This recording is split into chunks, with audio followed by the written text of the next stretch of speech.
Thank you so much for that. You've now told us that recording is in progress. Good to know. So this evening, would you like to do some meditation? Yes. Yes. Yes. Is that good? Yep. Excellent, excellent. Okay, well, if you don't want to do any meditation, that's fine. Just sit there and do nothing. That's an old meditation teacher's joke. So we'll do some meditation. We'll have a bit of a Dhamma talk, and then we hopefully will engage people with a bit of a conversation in this. Because, of course, the question of finding your purpose is not something that can be given to you, but it's something that we can find for ourselves, or we can make for ourselves. All right. So let's begin with some meditation. Would you like to do some breathing meditation or some loving kindness meditation? What would you like to do? Loving kindness. Loving kindness? Anyone else loving kindness? Yeah. Sorry? Okay, we're good. So we're going to do some loving kindness meditation. Oh, thanks, I can see the folks online now. Hey, online folks, how you going? All right, so we'll do some metta meditation. I'll give a few brief instructions on metta meditation, and then we'll do maybe 10-15 minutes of guided meditation. All right, so when we talk about metta meditation, we're talking about the meditation on love. And love is an emotion. And an emotion is something that we feel. Now that means that this is a meditation that can't be captured just by words, can't be captured really with a technique. All the words we use to talk about it and all the techniques that we can use are really just there to try to support us to experience and to grow that feeling of love that we have inside us. Now, the word for this meditation in Pali is Metta Bhavana, which literally means to grow love. To grow love. Why? Because it's already there. We're not planting love, right? It's not that you don't have any and we have to make it be, right? It's actually already there. And it's in the heart of every person here, unless you're a psychopath. Okay, now if you're a psychopath, don't do this meditation, okay? I can talk to you afterwards, okay? And we can figure out something for you to do. Don't give up hope. You can still practice Dhamma.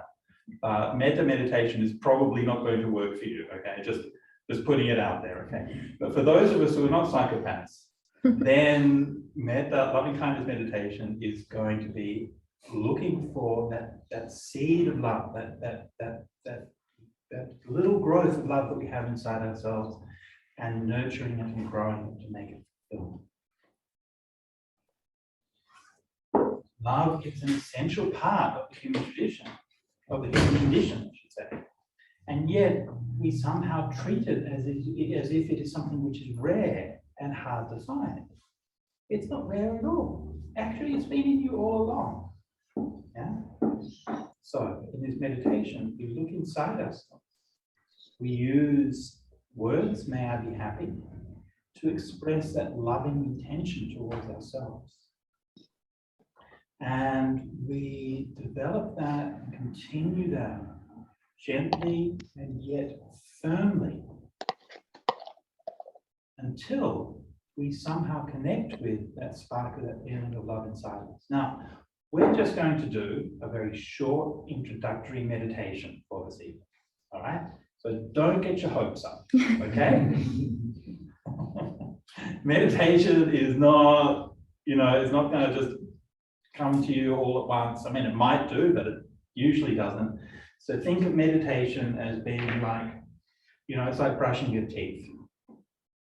Meditation is, you wouldn't walk out of the door in the morning without brushing your teeth because you wouldn't want to inflict your stinky breath on the world. It's basic compassion, right? Same thing, you wouldn't walk out of the day without doing some meditation because you wouldn't want to inflict your stinky mind on other people. So we do some meditation every day and develop that and grow that. And gradually we begin to realize the depths to which this meditation can bring us. All right, so for today, we are going to start with loving kindness for ourselves and also for a person that we love. Just that much, okay? Let us begin.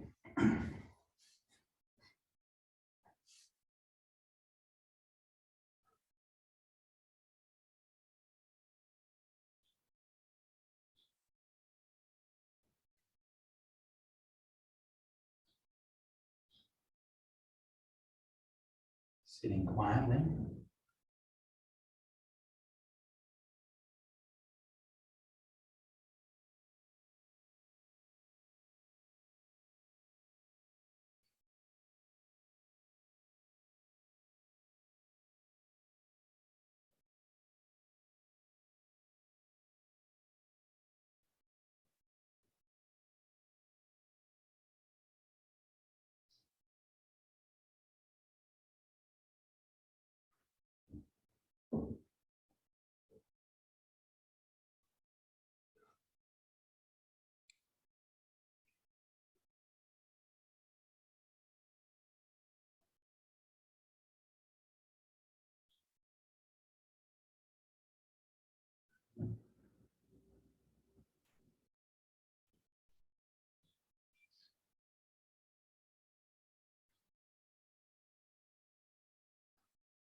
Find a sense of balance and groundedness in your seat.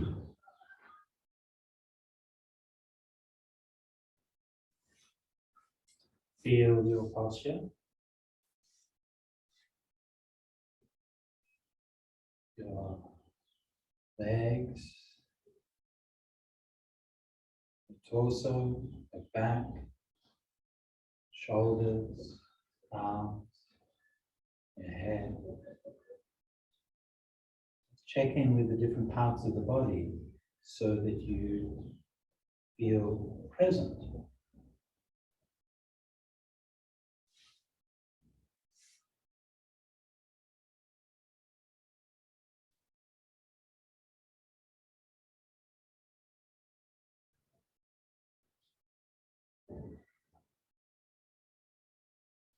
Now, focus your mind inside your heart.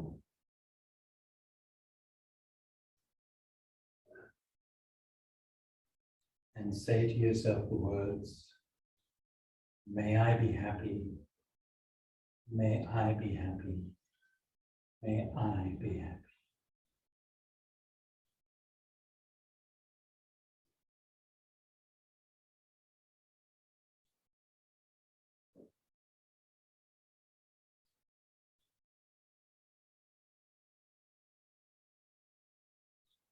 Evenly and steadily.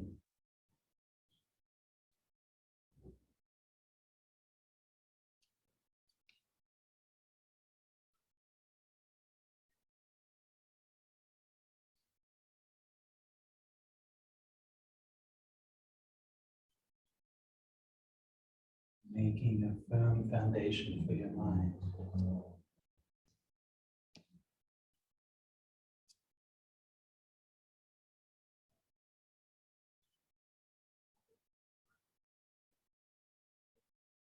May I be happy. May I be happy. May I be happy.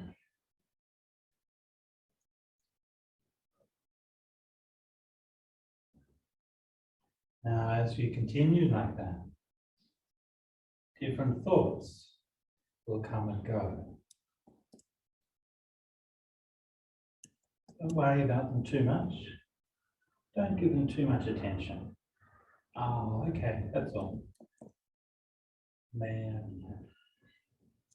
May I be happy. Different feelings will come. Maybe you'll feel anxious, worried. Maybe excited. You might feel desire or hate. Okay. These things are just feelings. all right. They're just passing conditions. Be aware of them. Oh, okay, that's what I'm feeling right now.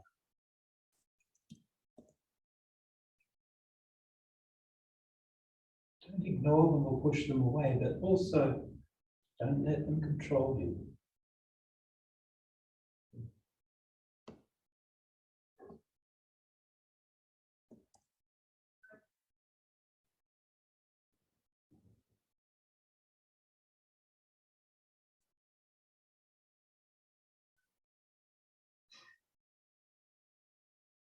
May I be happy. May I be happy. May I be happy.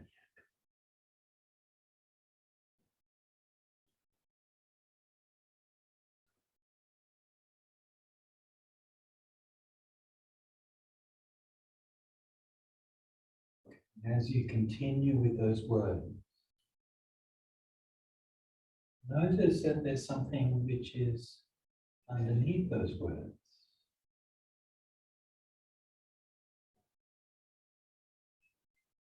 Something that is more subtle than words. And that's the feeling of metta, feeling of love. It's something soft, warm, full of joy and happiness. Just feel that.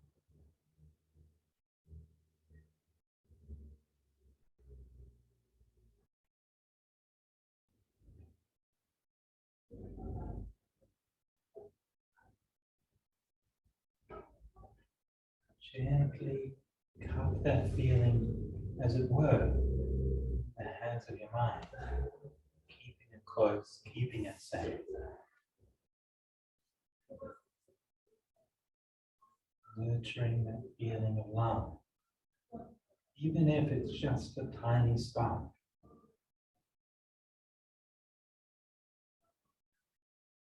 May I be happy. May I be happy. May I be happy. Allowing yourself to feel that true, deep, pure wish for your own true happiness and well-being.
Now taking that same loving kindness and spreading it to someone that you love.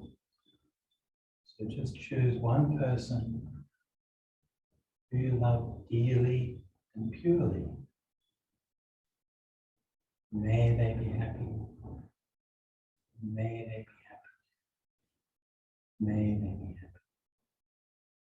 Keep your mind focused inside your body. Don't go outside over there to where that person is. May I be happy. May I be happy. May I be happy.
Bringing mind back to oneself.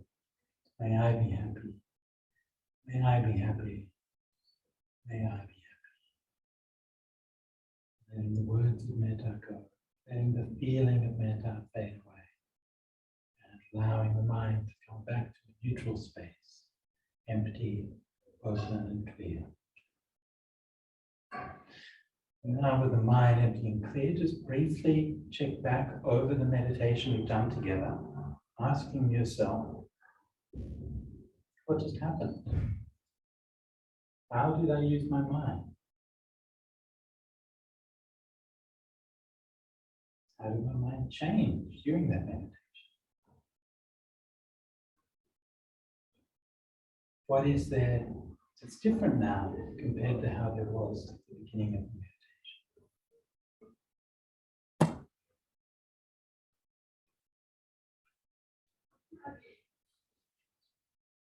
And finally, we can dedicate the merit of our practice. May all beings be happy. May all beings be well. May all beings realize Nibbana. Sadhu, sadhu, sadhu.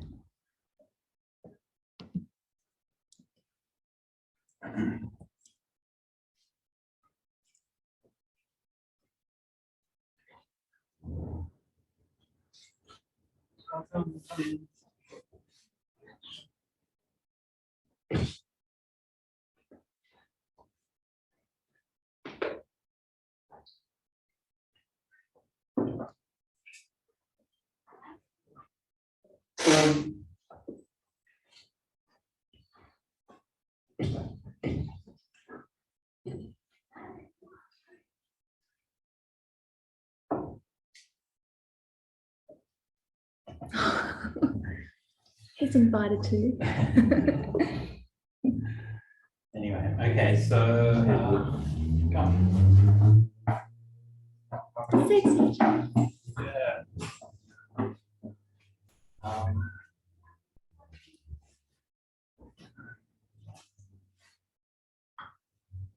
You missed meditation. Should we do the meditation? We're just waiting outside. We don't want to interrupt. Oh. That is very noble of you. That's very noble natured. You know, the Buddha did exactly the same thing. When he showed up at the Dhamma hall and there was another monk who was teaching the Dhamma inside there, then he would just wait outside until they'd finished talking, and then he'd sort of come in. And the other monk said, "What are you doing?" He said, "Oh, I was just outside waiting for you to finish the talk." And the other monk would be so embarrassed. Anyway, it's very respectful. It's nice. Okay, so I'm going to say a few words about finding your purpose. And what immediately springs to mind thinking about this are the profound words of the great sage, William Shatner. Yes? You've seen? You know what I'm talking about, right? You know what I'm talking about? You know William Shatner from Star Trek? From Boston Legal. What? Boston Legal. Boston Legal. Okay, fair enough. Star Trek's probably more relevant though, because he's now 90, right? And he just flew into space. Oh, yeah. For real, right? And he wrote about it, and it's become very widely reported in the last couple of days. Definitely worth having a read if you haven't already. But it's a very, very profound thing that he said, actually. You know, he's 90 years old, right? I mean, he's been around, you know? And he said that he thought he'd go up into space, and he thought it would be like this celebration, and he would look out on the magnificence of the cosmos, you know, and just see how wonderful creation was. And he said he got up there and he looked out the window, and it was terrifying. It's just this horrifying black void of nothing that just goes on forever. And then he turned around and he saw the earth, and he saw how small and tiny and fragile it was. And this tiny bit of warm light clinging to the surface of this rock in the middle of this infinite space of nothing, like it's impossible for our minds to get around, like just how much nothing there is in space. There's like heaps of it, right? And it just affected him on such a profound level. And just, you know, it's not something that we don't know, you know, we know this, but to actually experience it like that. I mean, obviously, not all of us can or should jump on a spaceship to go and see this thing. But it is true. It's a real perception of how the world is. And so when we talk about finding our purpose, just think about that, you know, think about somebody who's 90 years old, lived a rich, full life, done lots of, no doubt, wise things and lots of probably stupid things as well, right? And you get to 90, and then you're like, oh my God, everything that I thought is just nothing, you know? Finding your purpose is not something that's trivial, and it's not something that we're just gonna get. And somehow, I don't know quite how this happened, but like if you look in traditional societies, right, traditional societies tend to give people a purpose, right? They tend to say, here you are, you're in this world, and this is where you fit in, right? You have this purpose, here are your values, you have the same values that your parents do, you do the same job that your parents do, or something like that, pretty similar. And, you know, this is why you live your life, you know, you're gonna get married, you're gonna have a family, you're gonna do this, you're gonna do that, and that's what you're here for, right? Now, that certainly takes away a lot of the worry about it, You don't have to think about it too much, you just do it. But we've developed a world where we've somehow said to ourselves we want to choose. Yeah? That we want to find our own way. And that makes things a lot harder, right? It's a lot harder. I mean, it's the difference between, you know, you're growing up as a kid, mum cooks a meal and she puts the plate in front of you and says, here's dinner, you know, and then going into a supermarket and thinking, oh, what am I going to cook today? It's not easy. And so somehow we have to find this. Somehow we have to find our own purpose.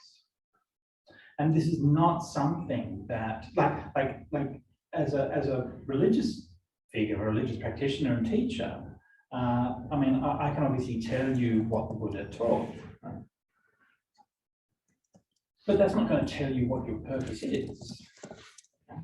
I can tell you what your purpose should be. Like, a lot of people seem to think that my job is to say should a lot. You know, I get asked by parents to come and talk to their kids, and they seem to think that my job is to tell the kids what they should do and stuff, you know. Oh, okay.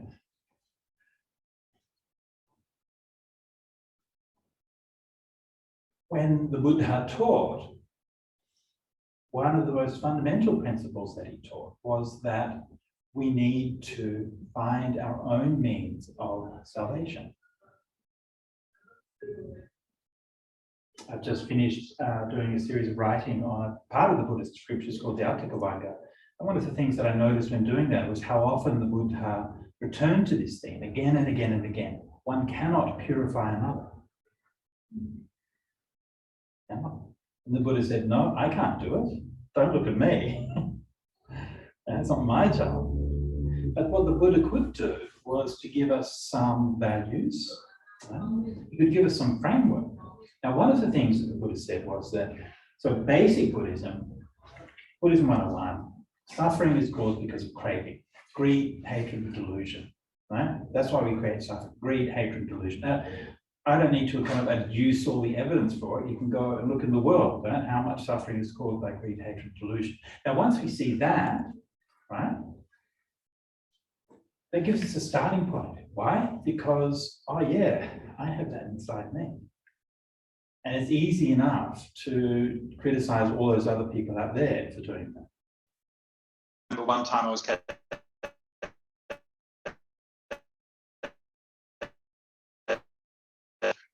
forgotten train station in the middle of nowhere for hours without like anybody telling us what we're going to be doing or anything. And then, you know, a bunch of people were standing around complaining about it, you know, blah, blah, blah, blah, as you do. And there's this one guy, older guy, who was standing next to them, and he just sort of said, oh, yeah, you're right. Yeah. Said, do you work? And I asked the person, you know, do you work? He said, yeah, I do this, I do that. He said, oh, yeah, how's that? Oh, yes, good, yeah.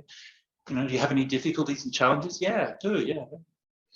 Do you always like manage to, you know, get the stuff done on time that you thought you'd do? No, it's too hard, yeah. But sometimes you promise people that you'll get it done, but you can't actually do it. Yeah, that's right. Yeah.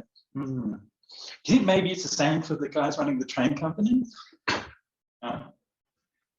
So this is the thing. It's easy for us to externalize and to blame everyone else.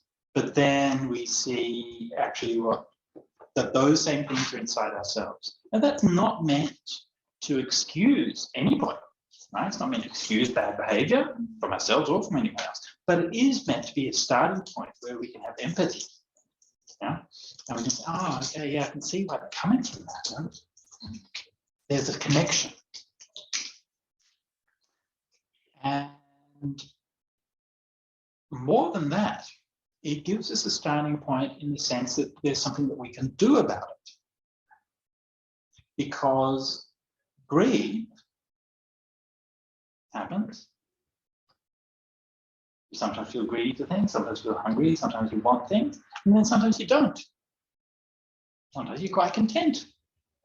Sometimes you're just like, oh, that's nice. You know, what do I want? I don't actually really want anything. It's a normal state. Freedom from greed is actually just a normal state of humanity, just as greed is. Same with hate. Sometimes you feel hate. Sometimes you feel love. Or maybe you don't feel either. Maybe you just feel equanimity. Same with delusion, right? Sometimes you're wandering around in the fog, not having a clue what's going on.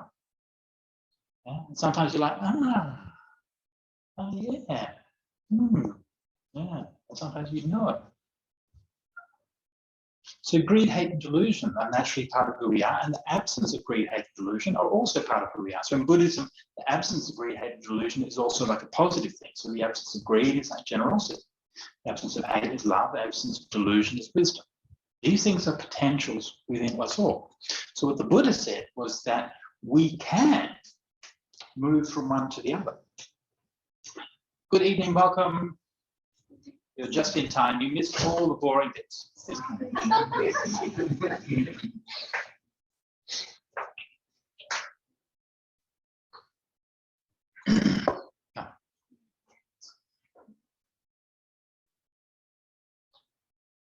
And that's it. That's what the Buddha said is our path, right? To be able to let go of greed and develop generosity, to let go of hate and develop love, to let go of delusion and develop wisdom.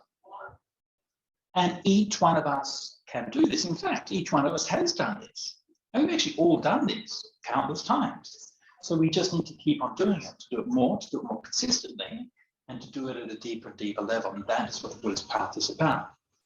Now, exactly. So in a big sense, so if you were to ask, like, what is the purpose of Buddhism? Then that's the purpose of Buddhism, to be able to let go of greed, hate, and delusion inside yourself, because these are the causes of suffering. And so you can realize the freedom of suffering.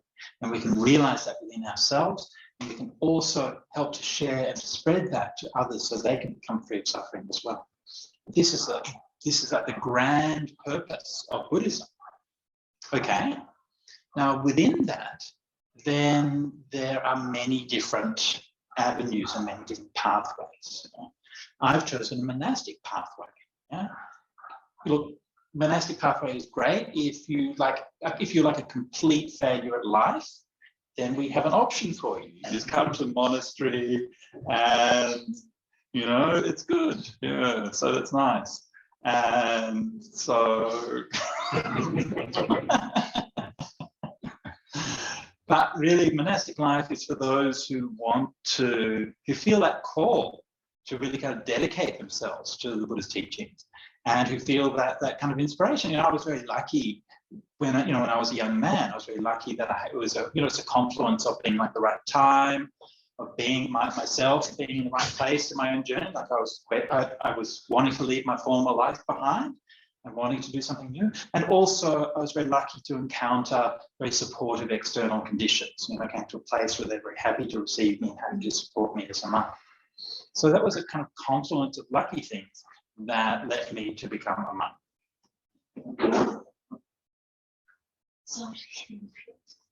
Yeah. Now you are all on your journeys, and how you are going to navigate that is then up to you. But the only thing that I would suggest is that from time to time, you can get on that spaceship, fly up into space. I'm talking about the spaceship of the imagination here. I don't actually recommend flying into space. The carbon footprint alone is not good, to put it mildly. So, but we need to take ourselves out of the short-sighted things we see every day. It's easy to get caught up in this and that and all kind of the next things. To be able to step out of it, look at the stars, yeah? And look around you, breathe the air, get some perspective, and start asking yourself, what kind of person do I want to be? Yeah? What kind of person do I want to be? And remember one simple thing about Buddhism. So Buddhism teaches us that we're not essentially anything. Right? We're not essentially male or female. We're not essentially Western or Asian. We're not essentially gay or straight. We're not essentially anything, actually. Buddha was completely anti-essentialist. We're just conditions, and those conditions are changing. And anything that we can imagine in history, we've been. You've been a turtle, and a fish, and a kangaroo, or whatever. And we've all been doing these things in so many forms. None of these things are permanent. So don't worry too much about like who you are or what you are. Instead, the Buddha said that our life is made up of what we do, what we choose. We can't choose, we can't determine the circumstances that we're in, but we can choose how we respond to those circumstances. And the difference between a life well lived and a life poorly lived is a life well lived is a life where you make good choices. That's it. That's literally the only difference. And it doesn't matter how big those things are. It doesn't have to be grand gestures. A life lived with the smallest of things is still a dignified and beautiful life. This is something I really see around me a lot. I see small people who are nobody pays attention to, you know?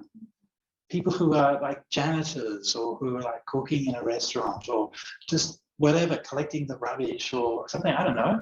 People just doing simple things and getting on with their lives and living good and dignified lives. And all of the wealthy and the powerful are all in these kind of scandals, and they're all doing all of these terrible things all the time, it seems. And all the kind of the beautiful and the grand and the great and the wealthy people. To me, that's not what humanity should be aspiring to. You know, that's not what I find really beautiful. I find something really beautiful in those small and simple gestures, those small and simple choices that we can make.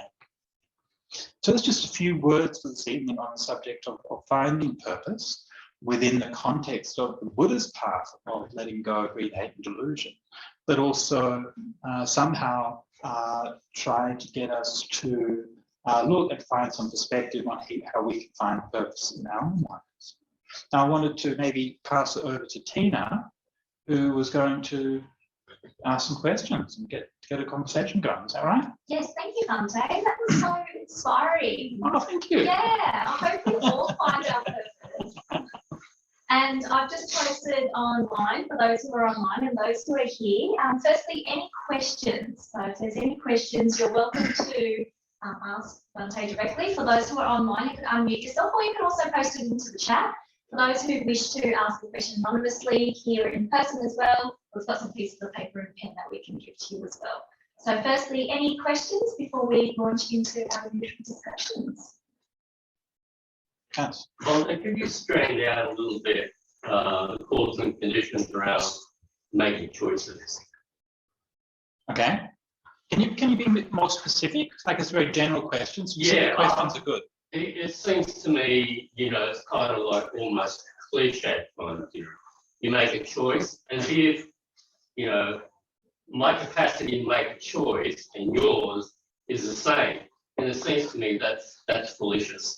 So it seems to me that there's a number of variables involved in how I make a choice and how anybody makes a choice. Sure. And so my capacity to make a choice, and maybe the janitor or Trump or Putin, you know, they're not on some level the same. Yeah. Sure. Okay. So, one of the I mean, this is something which is sort of a discussion in Buddhist philosophy, but one of the things in Buddhism is that choices themselves are part of that stream of conditions. It's not something which is separate from it. Mm-hmm. So yes, choices always happen within that conditionality. We always have, you know, there are certain things we can choose, and then there are other things that, well, obviously we can't, right? So, you know, William Shatner could choose to fly up in space. I can't make that choice. And so obviously there are constraints on that choice, but more importantly than that, I mean, those are kind of limiting factors. But there's also like the whole thing of like former conditioning. Like we tend to make the same kinds of choices that we've made before and that we've been conditioned to, and so on. And so there's all these things sort of shaping the kinds of responses which we can make. Now, I think one of the problems, I don't want to get too philosophical, but one of the things which has bedeviled this discussion is the Western philosophical notion of freedom, of free choice. And so in Western philosophical tradition, you tend to contrast determinism, everything's fixed, with freedom of choice, free choice, which means you can just make whatever choice you want.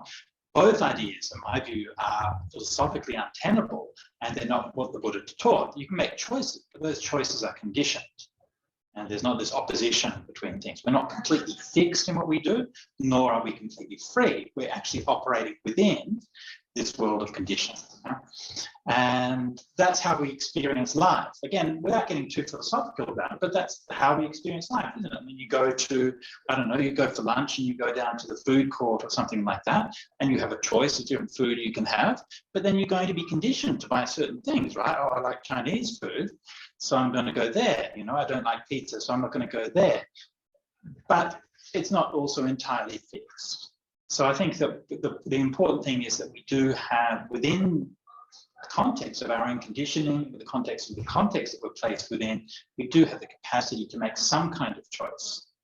Yeah. So the important thing is that the important thing is not what that spectrum is. The important thing is that within that spectrum, that we make a good choice. That's what makes a good life. Yeah. I hope that makes sense. Yeah. Yeah. Great question, great answer. Thank you, Venerable. We do have another question that comes again about that question of choice. So the question is, what if we take monastic life as a choice and it turns out not to be a suitable choice for us? What should we do?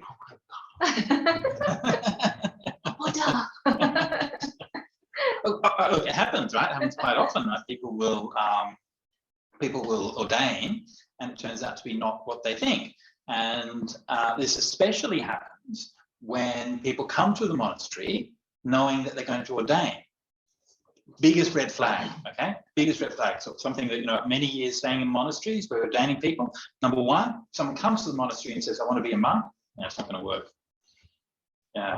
Why? Because they've got this idea in their head of what it's going to be like. Right? But if someone comes along and says, oh, I want to try living at the monastery, okay, yeah, let's see, maybe it'll work out. Because they're open to experience. So does it work out for everyone? No, it does not. Is it the right path for everyone? No, it is not. But it is there for those who want to try it. And, you know, for myself, I love being a monk, and I can't imagine ever doing anything else. Part of my practice has been to support others to take that life, and especially to give the opportunity for women to ordain. And I mentioned before that when I first went to the monastery, I could ordain because they would support me, but that's obviously because I was a bloke. And if I was a Sheila, then they wouldn't ordain me. So I thought that was wrong, especially because Sheila means virtue in Sanskrit. And so we try to support ordination for women as well. It should be for anybody who wants to try to dedicate themselves. So if you are interested, if you have an affinity or an attraction to monastic life, don't overthink it. Just take the chance to go and stay in a monastery for a while and see how you like it. And if it doesn't work out? If it doesn't work out, it's all right. We'll see what you learn from it. Yeah. I know plenty of people who've been monks or nuns for a period of time, and then they disrobe, and then they go out and make good lives. It's all right. I've got something to share, but I'm Tibetan, and then my dad, when he was, I think, 4 or 5, he was just chosen. He was chosen among other kids because one of the senior monks passed away, and so now we got to replace him. And so his spot has got to be taken. So Really? we just do lots in front of her. Really? Nothing in front of some number of Buddha.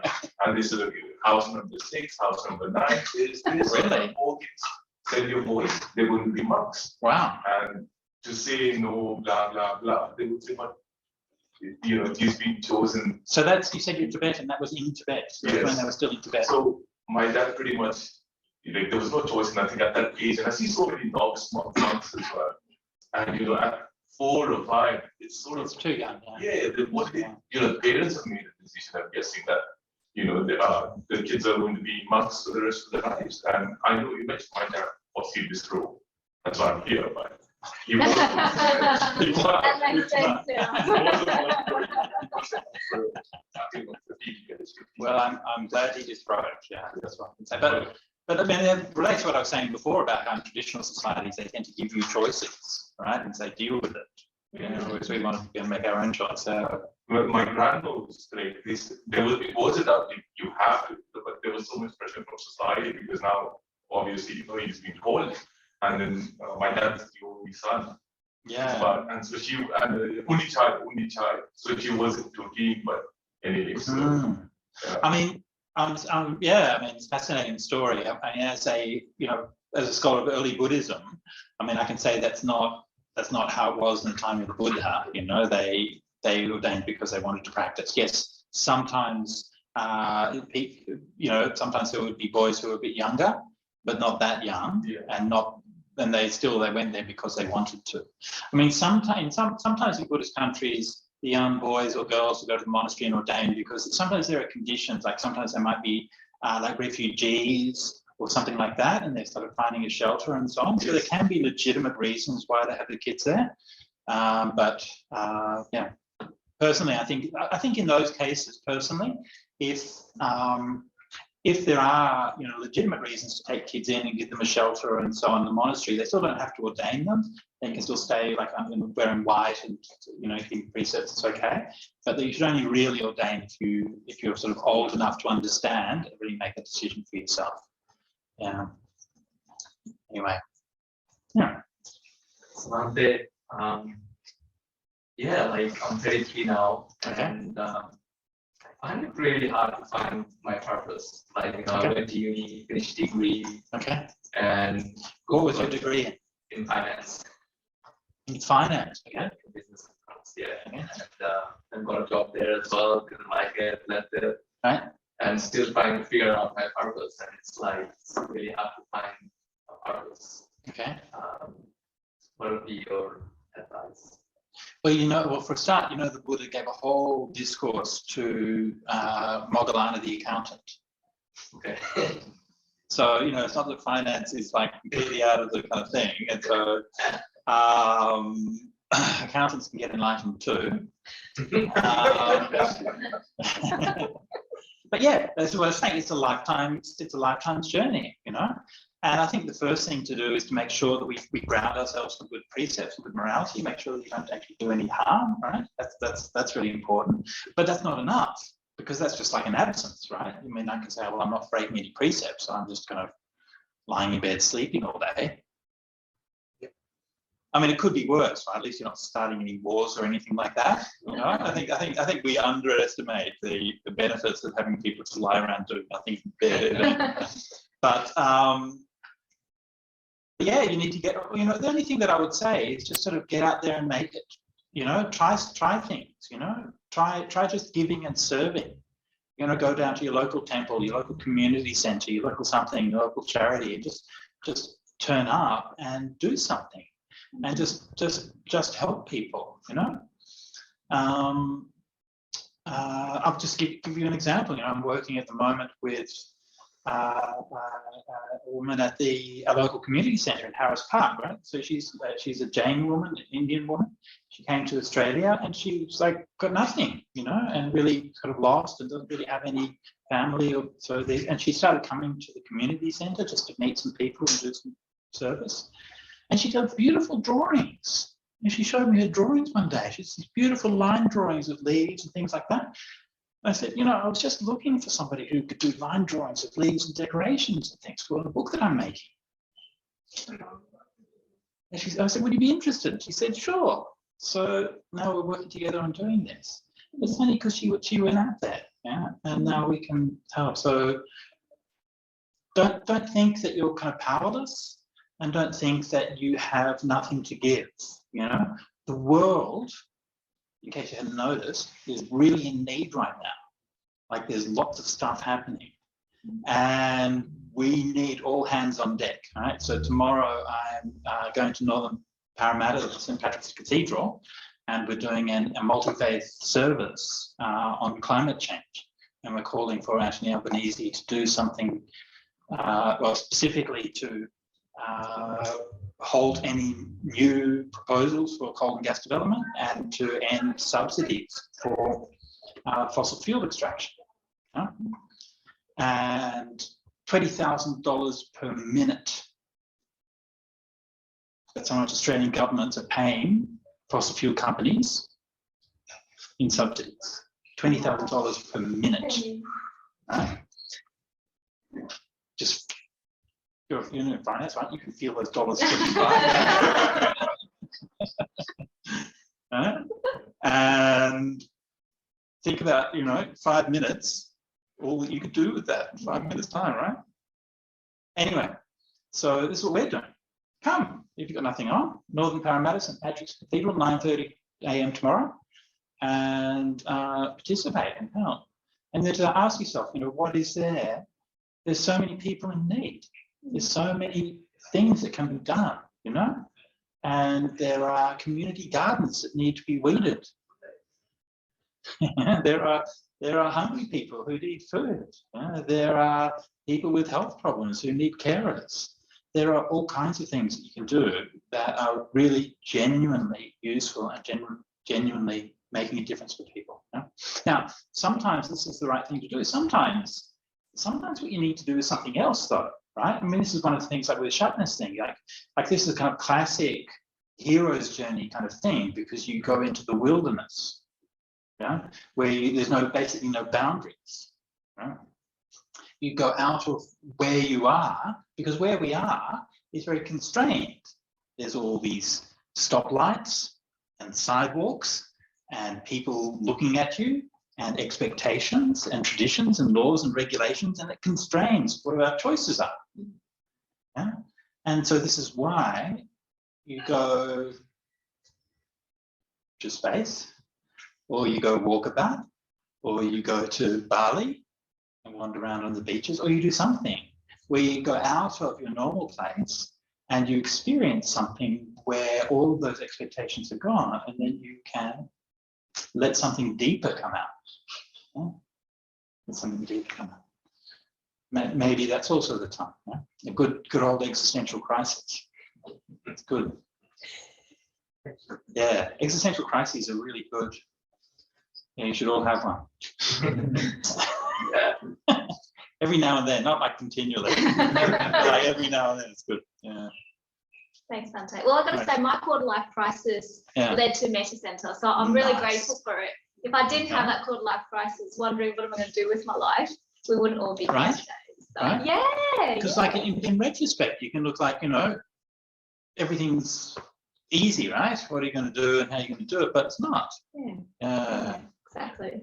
Yeah. Great. And thanks for the question as well. That was a great question. And I think that could be our discussion question today. So I've already posted that online. So I've got some answers already, which is great. So the question I'm posing to everyone today is, sorry, it's a final question. Suspense.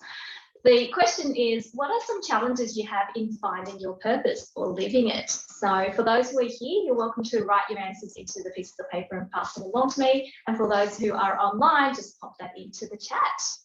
So, Bhante, ready? Yeah. Great. Okay, so the question again is, for those who are here, if you need to hear the question again, what are some challenges you have in finding your purpose or living it?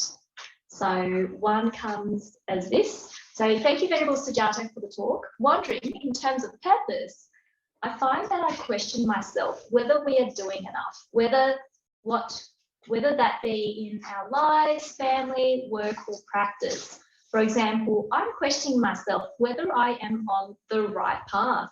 How do we keep ourselves on track, or even define what that track is without being too judgmental of our own path or where we are in life?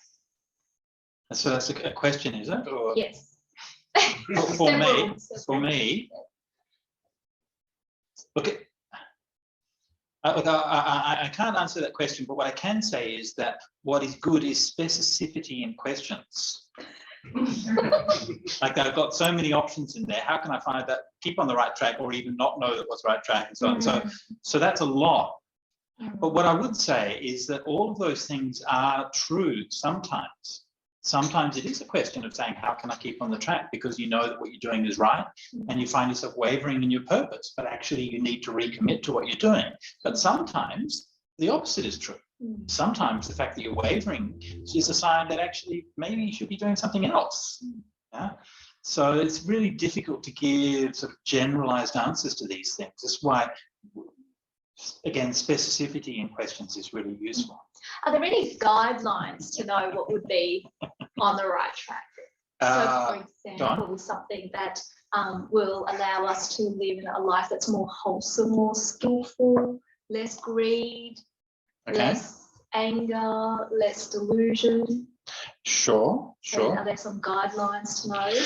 Sure. I mean, those things, yes, those things are definitely always good, right? So if you're, if it's a choice between more greed and less greed, yeah, less greed is always good. Between the path of hate and the path of love, then love is always good. It's not always obvious that that's the case, right? Sometimes it's a bit kind of unclear. Sometimes you just have to trust your gut. Sometimes you don't know, but you have to make a choice anyway. That's hard. Well, there's a really nice Zen saying, which is not this Zen, but the Buddhist Zen. When there is a path, when there is a fork in the path, just take it. Okay. Make that decision. Yeah. Go for it. Yeah.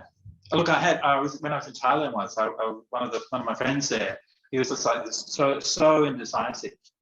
And it was really, he would really kind of agonize about making any kind of decisions or anything. One time he was driving me around somewhere, driving along this road, and the road literally forked, and he just literally drove up the middle of it. This was part where we are parked in the middle of this thing, looking at both roads and just looking at each other like, okay, here we are.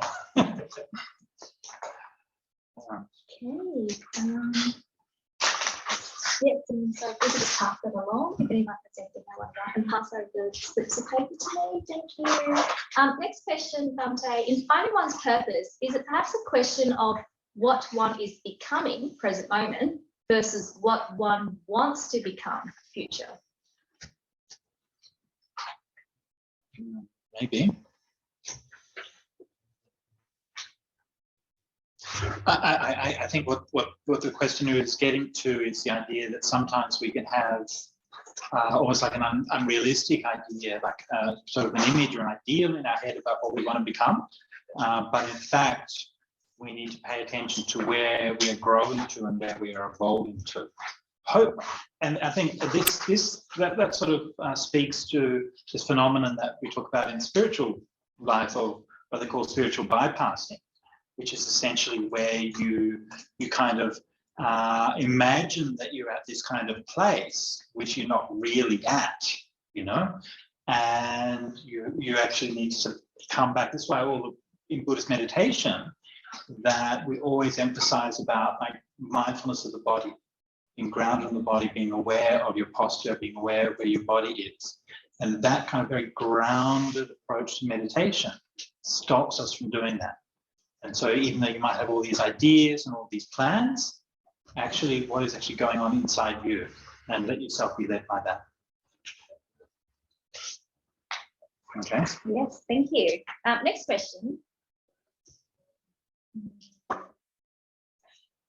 Sorry, Joanne, I'm so sorry. You just basically got like I was sort of thinking, I've sort of a purpose or whatever there, but just that whole getting out of that whole thinking of I'm only one person, right, with no friends or connections or anything like that. Have a purpose there of how to actually like get that purpose sort of going or get some momentum without sort of thinking about, well, what's the point? Because I'm only just me, and right, just can listen to a nobody to actually make it a show. Like, I can't do like things like that. Yeah, no, that's a really good point. Nobody's rule. Nobody's actually like, seriously, nobody's made this room. I mean, the guy who laid these tiles was just a nobody. He's not famous, but we're sitting on this floor. The nobody who keeps the electricity going. Actually, our lives are made by just ordinary people doing ordinary jobs, getting on and doing it. And so, like you say, you're not alone. And you might, sometimes we imagine that we're alone. This is just our conceit, actually. Actually, we can't exist without other people. Right? And so it's up to us. Remember that you're not the victim of your life. Yeah. You're not the victim of your life. You're the agent of your life. Yeah. And so you can choose to write the story of your own life. Yeah. Okay.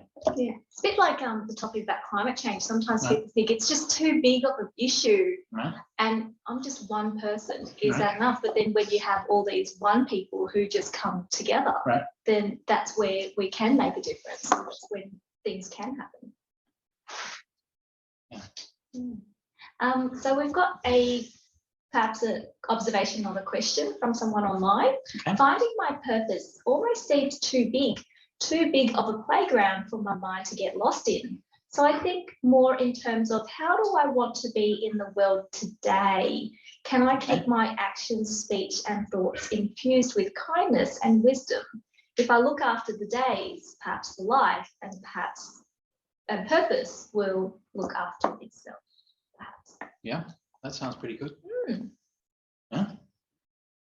Okay, you should Approved. approve. Yeah, that's Sujato approved. You can book him for the next talk. He laughed online. Wonderful, thank you. Okay, another one. Perhaps samsara has no purpose but to escape and wake up. Galaxy brain. Yeah, of course, samsara itself. So I'm not sure if does everyone know what samsara is? No. No? Okay, so samsara, so the Buddha believed and taught that we're not just born just this one time, right? We're born like a heck of a lot of times, right? And that ongoing process he called samsara. And samsara literally means transmigration. You're going from one place to another place. And so when you kind of look at that, the Buddha said, yes, samsara itself has no purpose, right? It just is. And so again, this is this idea that you're not handed purpose or meaning. If you just want to keep on wandering around the place, that's fine. Okay, you can. It's all right. It's not too bad. Could be worse. Probably will be worse at one point, right? Because you're going to go from here to there and from there to here. Who knows what it's going to be next time? But yeah, it's all right. But overall, samsara doesn't have a purpose. And you ask, like, well, does the universe have a purpose? Well, no, not really. It just is. But we are conscious agents, right? We are sentient, and we can find purpose inside ourselves. Great, thank you. Okay, how do you, oh, go on. Can I ask you a question? Yeah, of course. Ever since I've read in the translations in sort of Central, there's a concept that I found interesting. Is there a time when choices end, and how is this possible? Okay. Because I've noticed the more I think about ethics, the less choices there are. The more you think about ethics, the less choices there are. Yes.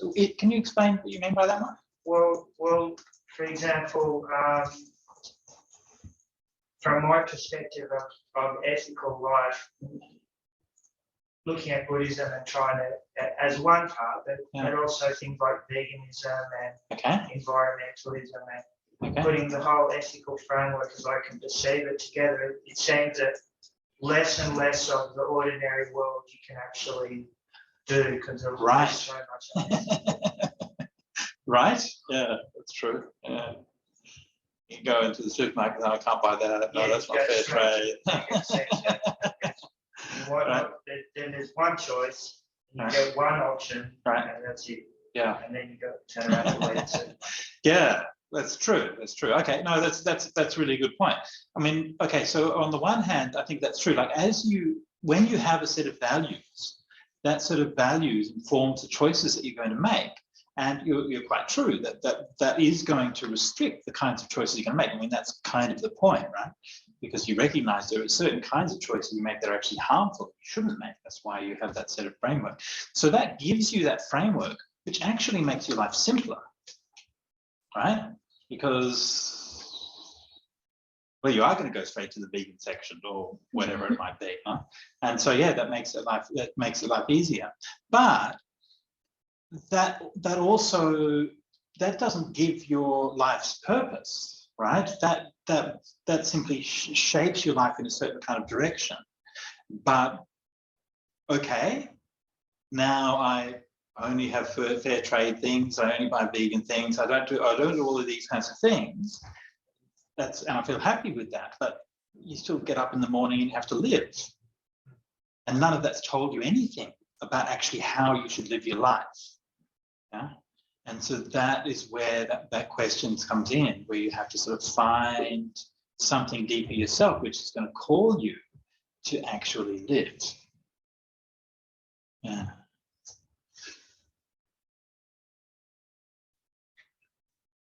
Well, it doesn't have to be anything grand. Maybe it's just for my family. It's simple. It's okay. It's beautiful, actually, because it's still helping for other people. That's enough. It doesn't have to be something which is some grand gesture, but it has to be something that means something to you. Okay, go on.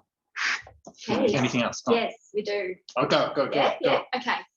We've got two who have mentioned the word tradition. Okay. Tradition, setup of beliefs, society's expectations. Okay. Okay. And the related question is a bit longer, which is, it is hard sometimes to distinguish between paths that you were given as a child, like prosperity, security, tradition, versus paths you seek later in life. How is it possible to learn if these paths one has been given are useful to you any longer?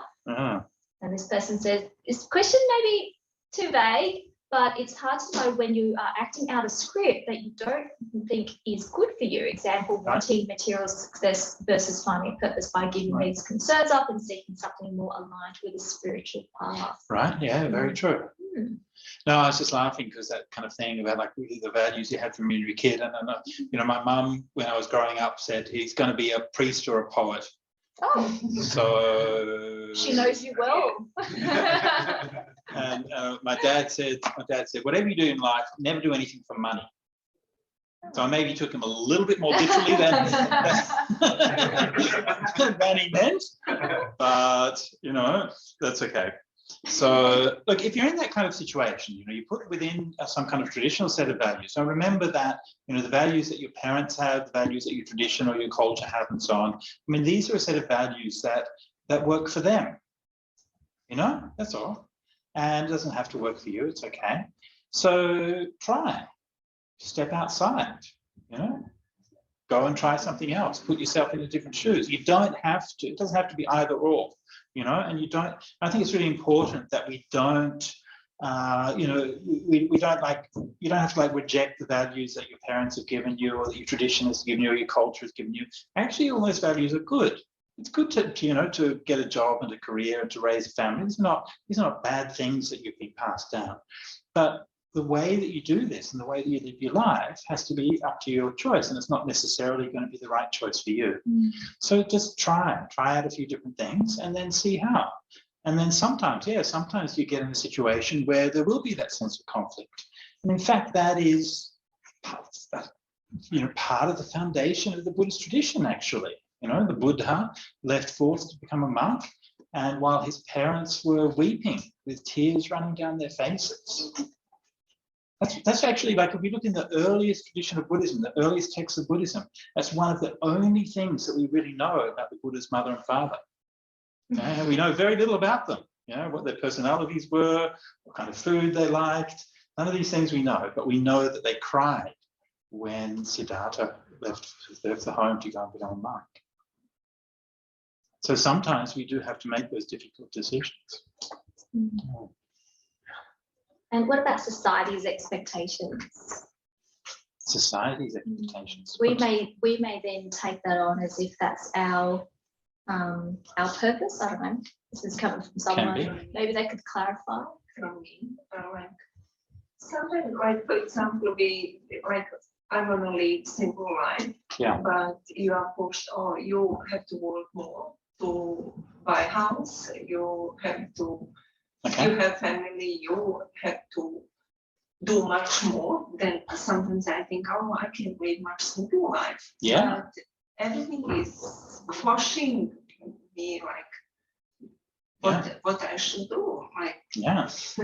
how I can live simple life in this complex society. Okay, well, can I just ask a question? So when you have that desire or that calling within yourself to live a simple life, do you feel the need to tell other people that they also should be living that same kind of simple life? I do, my husband. You tell him. Yeah, because I can't live alone. I Okay. can't leave him, for example. Like, So it's your husband who doesn't want you to live a simple life, is that right? no, No. like he thinks way I lived when I was little, like in Bosnia, where we had little, but I was happy. Yeah. Now I have a lot, much more than like I could ever imagine. Like, but there's still something missing. Yeah. And he said, "Oh, what you wanna like?" Yeah, I did mention I really want to go to Tibet. Okay. And he said, "Oh yeah, you're gonna go to Tibet and live alone in Tibet." Like, it's my imagination, Okay, but yeah. I want to say I could be happy with much less having Yeah, like maybe somewhere isolated, forest, nature. That's what I like. Yeah. But Okay, so I mean, when your husband is responding like that, he's coming from some sense of fear or insecurity within inside himself. Yeah, he feels like you're going to leave him behind, that you're going to go on your journey and these kinds of things. So yeah, so make sure that you reassure him that, you know, this isn't about you or something like that, that this is just something that you feel that is where you need to be in terms of your life. Take it slowly, yeah, and invite your husband or invite others who might be affected also to participate if they want to, but without pushing it or without judging them if they don't want to. Yeah. All of us are in different place in our life journey, just is, you know, and you can't determine that, and you can't make yourself fit into that kind of, you know, idea. But just if you keep your own integrity within your mind, and that you know in your heart what you're doing is right, so what you're doing is right for you, then things will tend to work out. I hope so. I hope so too. Yeah, yeah. Take it little bit by little bit. Yeah, don't try to force it. Yeah. Yeah, I mentioned him. I'd really like to go to Vipassana meditation 10 days. Good. And he said, "Oh, what's that?" I said, "Oh, it's just like silent meditation." He said, "Oh my God, who is stopping you to be silent here?" Just don't talk. I said, "My God." Oh, it was joking, but Sure. stopping you, just don't talk. So, okay. Fair enough. But yeah, just do it a little bit. If maybe, you know, maybe 10 days might be too much, maybe try just doing a weekend retreat or something like that, and then just see. And I'll tell you what most people find in that kind of situation, right? If your partner is a bit unsure or uncomfortable, they don't really know, you go away and retreat, and you come back and you are so much more peaceful and happy and loving. Yeah, and that is what the proof is in the pudding. So yeah. I think that's just like different expectations. Yeah. And like I don't know. Yeah. But yeah, we're still okay. You'll be okay. You'll be okay. Okay, next one. Great. Thanks for the exchange. That was wonderful. The next is this question. Yeah. How do you find purpose in the mundane? For example, doing Excel at work. Right now, I don't have a choice to move jobs. Like you said, I feel like a victim of my life. How do I find purpose when I don't like my job and can't change it? How do you find purpose? Well, first of all, you're not defined by your job, right? That's one thing. Second thing is, look, I have to say, you know, I know I'm speaking from a position of great privilege here, right? Because I get to do like exactly the job that I want to do. So, right? but but I know that not everybody has that job. So I'm not going to sort of try to lecture you about that. But remember that of the 8 factors in the Noble Eightfold Path, one of those factors is right livelihood. And right livelihood means you earn your money in an honest way, doing a good job, worthwhile job, and that you can use that to support your life.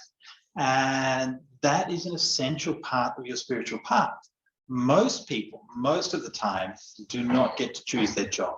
And I understand that working with an Excel spreadsheet is probably boring, but you're inside. It's probably aircon. You've got a nice seat to sit on. You're not out under the baking sun. You're not in the wind. You're not wading through wet paddy fields, bent over double all day, planting rice seedlings. There could be a lot more difficult, more challenging jobs. So try to do the best you can. And if you feel that calling to do something better, then keep your options open, keep your eyes out, because something better will come along. Thanks, Bhante. And I may do a plug actually. So Metta Centre is going to launch a program, brand new, and it's called Connections. And it is a Buddhist professions network. Nice. And the idea is all of us, we have professions, but we also have various skills, which is not just what we do at work. And what we hope to do is connect people with right livelihood and finding that purpose in our skills, but also connecting other Buddhist societies and Buddhist centres who need that help as well. Right. So then if a Buddhist centre needs a particular person who knows Excel, who also is Buddhist as well, we can connect them together. So watch this space. We're hoping to launch that shortly, and we hope that that may help people find some of their purposes in life. Purpose? Yeah. What was that? Purpose? Purposes, purpose? Purpose, is it? No. Oh. God, I hope not.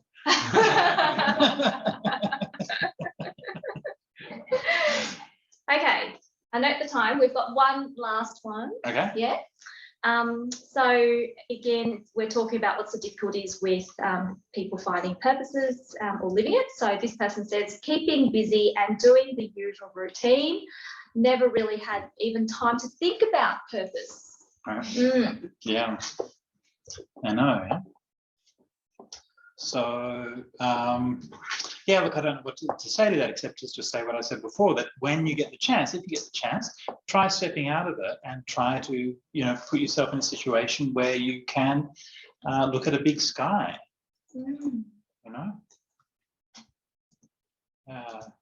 A few years ago, just before the pandemic, we did a retreat in Central Australia. We went and stayed on an Aboriginal community and did some few days meditation and so on there. And we would stay on swags, just on the dirt. Just put out a bit of a mattress on the dirt and stay there. It was great. And it was kind of awesome, actually. Some of the folks were there from the US. Some folks, like one old Sri Lankan auntie, literally just flown in from Colombo and then got on the plane up to Uluru to go there. So go straight from Colombo to the middle of the desert. And it was great. It was a really nice experience. Everyone loved it. I remember one night actually, finished the Dhamma talk and everything, and I'm walking back to my swag. It's like a couple of kilometres out in an old creek bed. I'm just walking along the road, going the path. And it was so bright that night. There was no moon, nothing, no lights around, nothing. And you just you wouldn't even think of using a torch. It's ridiculous. You just look around. The starlight was so bright, you can just see everything. And I looked up in the sky, and I'm not exaggerating. I looked up in the sky and I just staggered and almost fell over, because the sky was just so incredible. And I'd never seen anything like that before in my life. It was just this multicolored cathedral of jewels glowing in the sky. It was just incredible. I mean, you live in Australia, that Australia is one of the countries where you can usually see the stars. We have pretty clear air and it's good. A lot of people, I remember the first time I flew into Bangkok, you look in the sky and it's just this murky yellow pea soup. We can see the sky, but there was nothing like that. It was just unbelievable. And it's just, I was just standing there with my mouth open, just looking at this sky. I realized this world that we live in is just so incredible and has so much beauty to offer, which, you know, came back the next morning and speaking to one of the Aboriginal guys who was at on the community. He's like, oh yeah, we're just sitting there having a cup of tea in the morning. He's like, it was pretty bright last night, wasn't it? Yeah, it was. Yeah.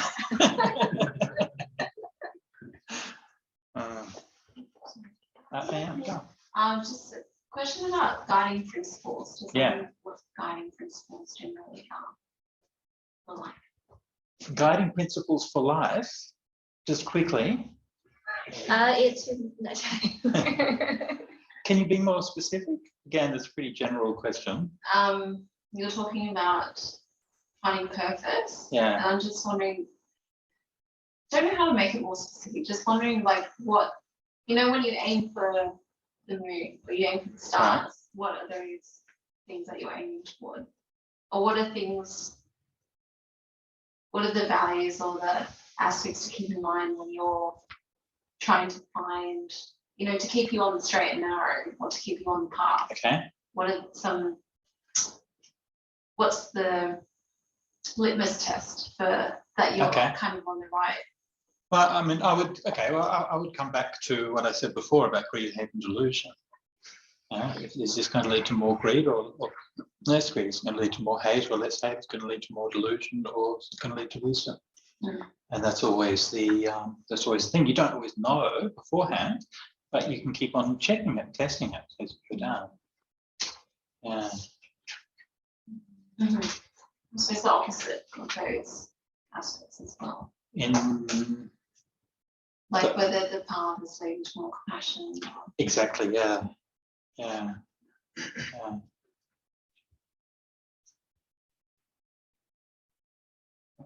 Does that answer your question? Yeah. Yeah. I feel like there's something more specific which is underneath there, which you're maybe still sort of trying to articulate. I'll think about it. Yeah. Okay. Yeah, thanks. All right. Bhante, would you say that one of the paths is the Noble Eightfold Path? Just putting it out there. Sure. I can hardly say no, right?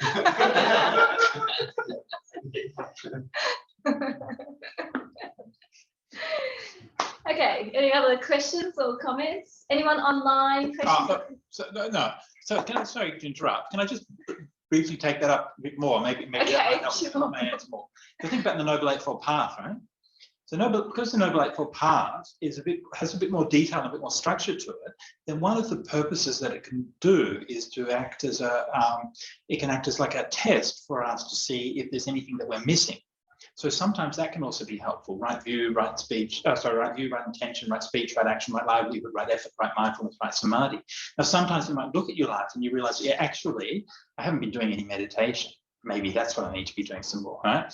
Maybe another time it's my job is a dead end and I feel like I'm wasting my life doing something, and that's the right livelihood. Yeah? Sometimes maybe it's speech, right? Maybe you get into like patterns of speech. Sometimes that happens in your like family or friends where you're using speech in a kind of an unwholesome or destructive way. And then you think, actually, I really need to change that. So sometimes that can be like a checklist that if you feel like you're not quite sure, that can help you to find what you need to do. Okay. Okay, thank you. Questions, comments? You're writing everything down. Yeah. Do you have any questions?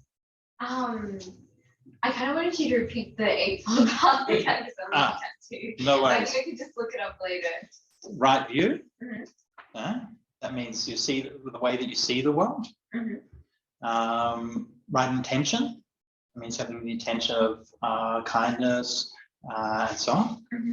Right speech. Right? Speech which is true and helpful and meaningful. Right action, right? Which is avoiding causing harm, avoiding stealing and so on. Mm-hmm. Right livelihood. Yeah? That's your job. So the Buddha said, don't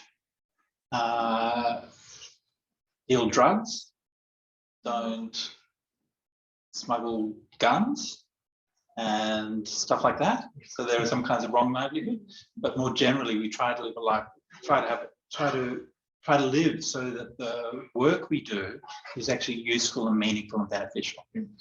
Then right effort, okay? So right effort means that we it means that we actually try, right? That we take some control to be able to take initiative in how we practice our lives. Right, mindfulness, to be aware of what we're doing, and this is the undertaking the practice of meditation. And right, samadhi is the last one, and so this is the